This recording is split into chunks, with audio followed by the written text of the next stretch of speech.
again, guys, welcome back to the multiplayer survival game part 3. Today we will continue where we left off with the play stats, and we're gonna add some player states, like when we're crouching, when we're sprinting, maybe walking, stuff like that. So we can control the movement speed and stuff like that. So first I want to show you something I saw after the video. If we go into the play component here and click on the take damage here, I changed this from set health to client update health. So you have it like this. Oops. Like this. But instead we want to drag that out and take client take damage. No, sorry. Client update health. Like this. Remove that one. Take it here. That's why we made that this event here, because we're going to call this instead. On everything, like if we using a bandage or a medical syringe or something, we're gonna call this and update the health every time, so we have it more organized. Okay, so let's move on. Now we're gonna go back here to the folder called blueprints, enumerations, make a new one, e underscore player states. Add a few. I think we want to have a default one, and then we're gonna have walk. We're gonna have jogging. We got sprinting. We're gonna have crouching, and I think we want to have one called jumping. We might not need this, but it's better to have it than not have it when we're working with it. So we want to add all these 6 here. Now we can go back to the play component, and we can add a variable called player state. Search for player state. Compile and save. We're gonna put it in no edit. None edit. Now we have that one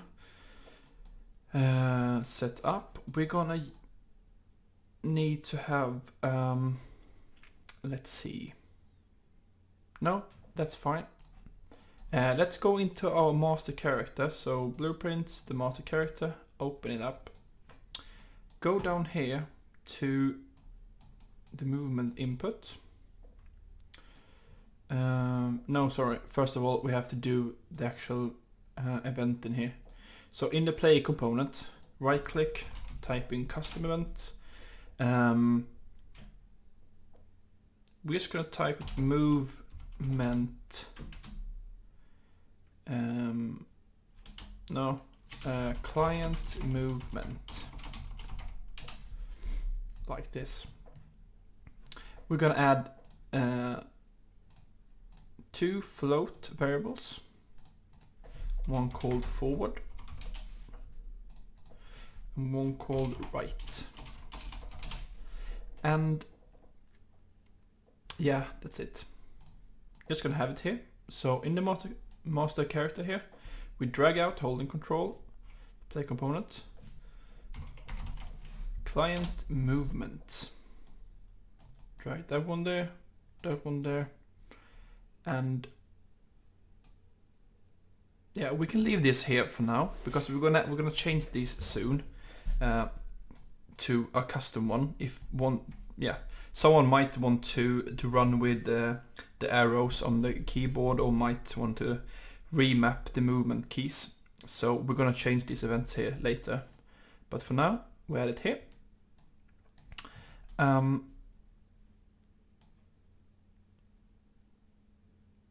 We open up this one here, and then we're gonna use make a variable of this forward, and we're gonna make another one here, promote variable, and call it right.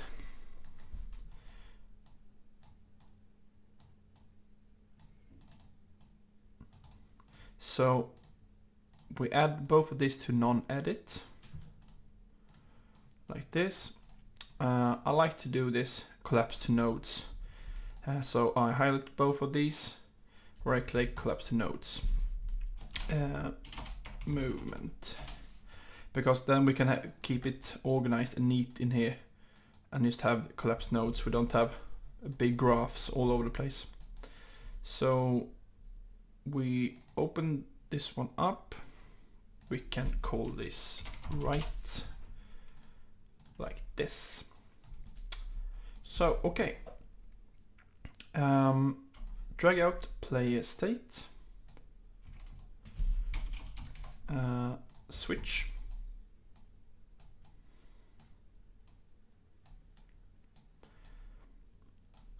Like this here, okay.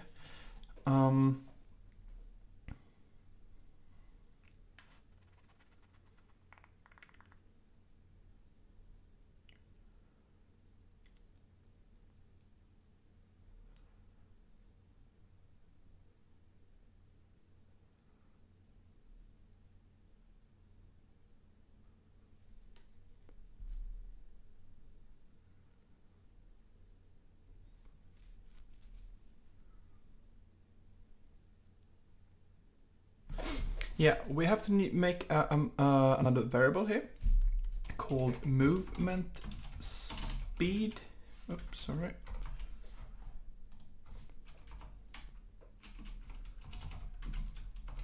Speed. And we're actually gonna press up here and make it to a map. So we're gonna have that one, and we're gonna have a float.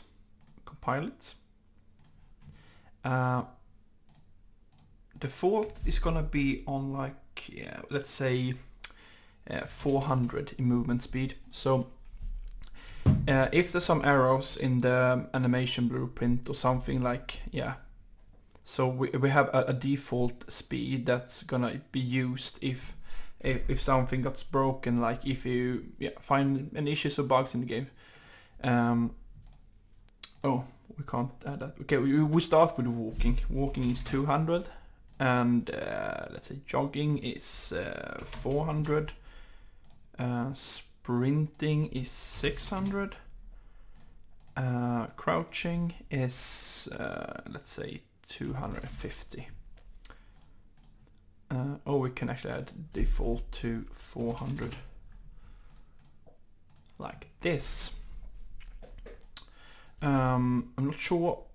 I don't think we're gonna need the jumping, but let's keep it there for now.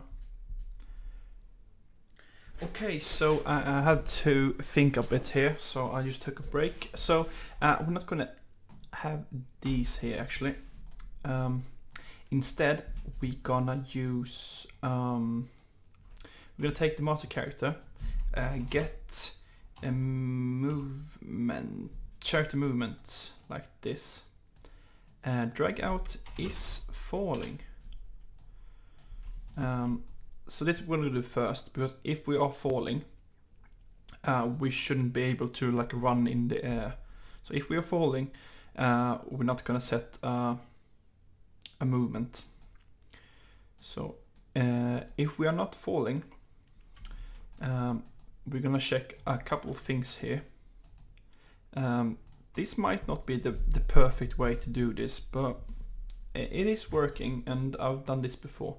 So I'm gonna drag out here, promote a variable, and I'm gonna call it is hurt. Because if we are hurt, like we have less than 10 health or something, we shouldn't be able to sprint or run in this game. And if you don't want that, if you want, like, you should be able to move around as much as you want until you are dead. Just ignore this part here. Next one is going to be is crouched. So if we are crouching, this pin here will be fired, and we're going to set the movement speed or something. So with this said, we're going to make a function that we're going to shoot here to actually handle the movement speed. So plus function here, we're going to call this set movement speed. We're going to have an input, and we're going to have the player states here. Player state. So we're gonna have drag this one out here, the movement speed, drag that from that and type in find.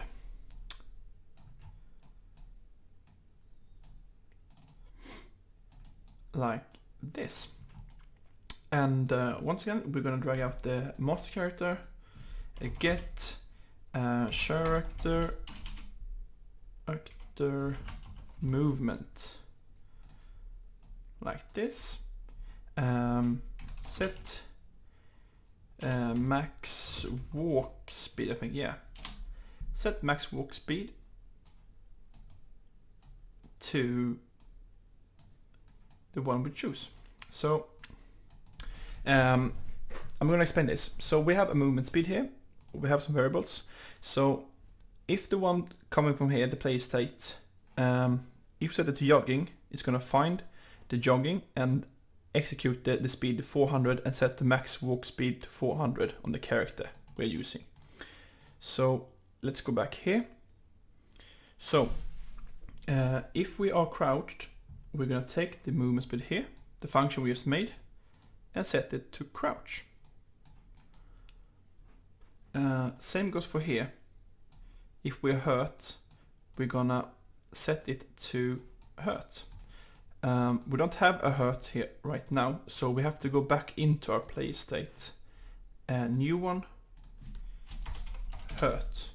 Save, go back, and press hurt.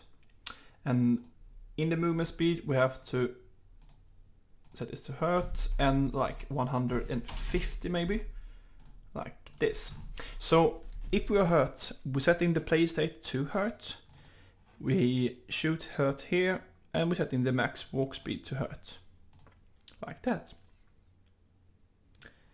And here you can add a lot more if you're sprinting, if you are walking, and stuff like that. If you're low on a stat, like say you are low on your thirst, you're dehydrated, you can add something here too that set your walk speed to something else. So if you want more stuff here, just add more, and don't forget to add them in the movement speed here, set the actual variable, and then just add them here. So I'm gonna add one more. If we are not crouching, we are not hurt, we're not crouching, and if we are sprinting, we gonna set it to sprinting.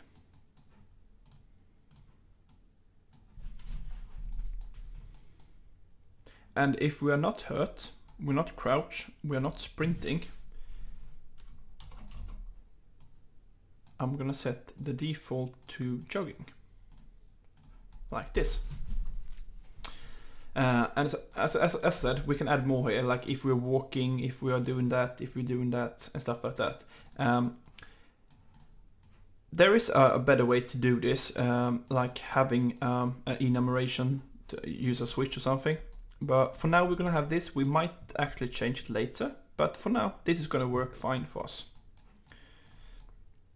So we're not gonna worry about these two variables here yet. We might gonna use them later.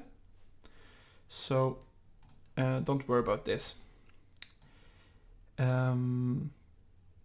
Okay, so now we want to try this here. Like if we're hurt, we're gonna get slower and stuff like that. So to do that, we can actually make something. If we press in, like, let's say a number 1 on the keyboard, we actually activate is hurt. I forgot, you have to uncheck these because they're gonna start checked. So go into every variable here and uncheck the box. And I'm gonna put them in non-edit, like this. Compile and save it. So let's go back to the event graph and do some testing. So here, custom event, let's say test. If we shoot this, we're gonna set is hurt to true. Just to try it out, so it's actually working. And to shoot this event here, we're gonna go into our master character, the event graph here, and we're gonna take the jump key. We're gonna borrow this for now. Play component, test. If it's pressed, we're gonna do the test event. So, say we are running around. If I press jump key, you see now I'm hurt, I'm walking slowly. Great, so far so good. Now we can set this back. We can remove this, and we can remove this.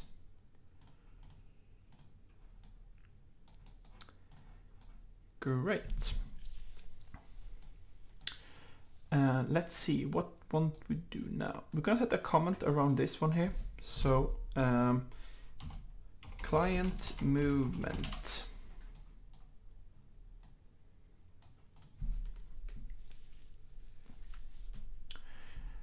Okay, let's see what's next.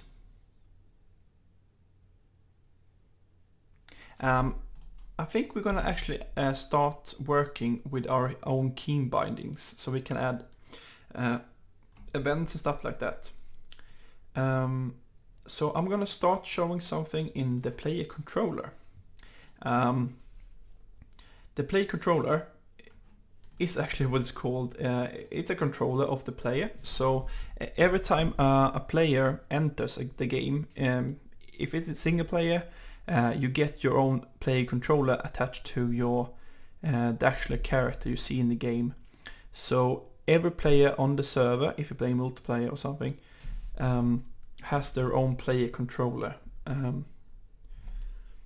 So everything doing here will be different for everyone. You're gonna have your own player controller. So you can change variables in here while you're playing and keep them to your own, like key mappings and stuff like that. So we're gonna use something called any key. So when any key on your keyboard or on your mouse is clicked, is pressed, it's gonna fire and it's gonna say which key is pressed, and same is released, which key is released. So this is one way to do key mapping. I do it like this. It's pretty much work, but it is working, and have never had any issues with it. So drag out from key, get display name of it. So here we're gonna get the name of the key we're pressing. So if I just do this, print string, and do like this, just to show you. See, every time I press something, it will print out the key. As you notice now, if I'm pressing WDAS, I can't walk anymore, because this any key here actually overrides the input that is preset with the game. Sorry guys. Okay guys, I'm back. I'm sorry for that. My phone rang and I had to go for a couple of hours, so I'm back now. won't matter to you actually, but yeah. So as I said before my phone rang, is that this event here, the any key event, is actually overriding all the inputs that is preset in the project. I'll show you what I mean. So you have an input down here, and all these inputs here is actually preset to some keys. So that any key here overrides all of these inputs. So this is actually useless right now, but that's fine because we're gonna use new events that we're gonna fire from this one. But yeah, actually I'm gonna wrap this video up here because it's gonna make too long otherwise. So in the next episode, the next part, we're gonna start doing all these events from this any key. So yeah, that's all for this video. So I hope you see you next one. Bye guys.